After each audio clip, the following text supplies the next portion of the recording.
සුබ දවසක්. ඔබ අදත් එක් වී සිටින්නේ ව්‍යාපාර.lk සමගයි.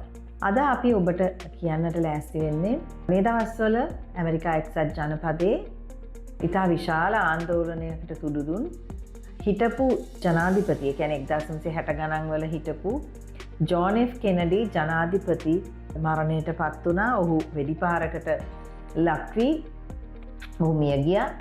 නමුත් එදා සිට අද වෙනතුරු ඔහුගේ මරණය පිළිබඳව විවිධ කතා පැතිරී යමින් තිබුණා. ඉතින් මේ පිළිබඳව හරි විස්තරයක් නිසි තත්ත්වය අවබෝධ කරගන්නට නොබෝදා ජනාධිපති ට්‍රම්ප් විසින් JFK ෆයිල්ස් එහෙම නැත්නම් මේ ජෝන් එෆ් කෙනඩි ජනාධිපතිතුමාගේ මරණය ඉනිමැරුමක් ලෙස ස්ථාපිත කොට ඒ පිළිබඳව තිබෙන දත්ත සියල්ල නිදහස් කිරීමට කටයුතු කළා. සාමාන්‍යයෙන් මේ වගේ තත්ත්වයකදී ඉතා රහස්‍ය ලෙස එම කටයුතු සම්බන්ධයෙන් රහස්‍ය පදනමක් තිබෙනවා.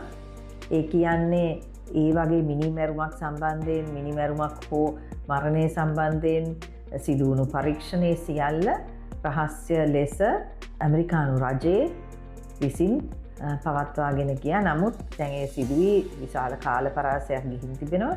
ඒ නිසාම මේ ෆයිල් එක අන්ක්ලැසිෆයිඩ්. ඒ කියන්නේ එහෙම නැත්නම් ඕනෑම කෙනෙක්ට අන්තර්ජාලයට ගොස් ඒ පිළිබඳව සොයා බලන්නට ඔන්ලයින් රිලීස් කරලා තියෙනවා. නමුත් එහි සමහර කොටස් තියෙනවා ඒවා තාම ඉදිරිපත් කරලා නැහැ.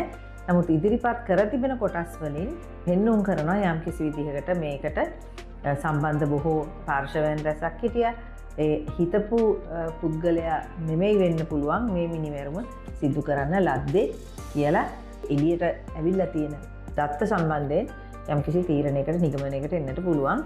මේ පිළිබඳව දැඩි දෝෂාරෝපණයකට ලක්වන්නේ ඇමරිකාවේ CIA නැත්නම් Central Intelligence Agency.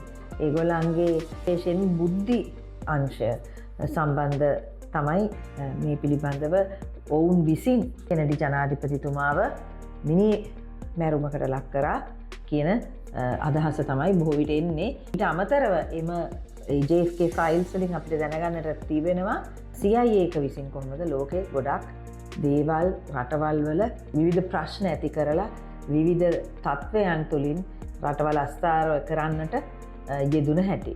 ඉතින් මේ දේවල් අදටත් ඔබටත් මටත් JFK ෆයිල්ස් වල තියෙන්නේ මොනවද කියන එක හොයාගන්නට පුළුවන්. මං හිතන්නේ පිටු 80000ක් වැනි ප්‍රමාණයකින් යුතු මේ ෆයිල්ස් වල මේ වගේ දත්ත රැසක් අද වෙනකොට ඒ සියල්ල නිගමනයට ලක් කරලා තිබෙනවා. ඉතින් මේක ඉතා වැදගත් පියවරක්. ට්‍රම්ප් ජනාධිපතිතුමා පොරොන්දු වෙච්ච විදිහටම මේ කියන ෆයිල්ස් ටිකත් රිලීස් කරා. ඉතින් ඔබටත් පුළුවන් ගිහලා බලාගන්න. අපත් සමග රැඳී සිටින්න ඉදිරියටත්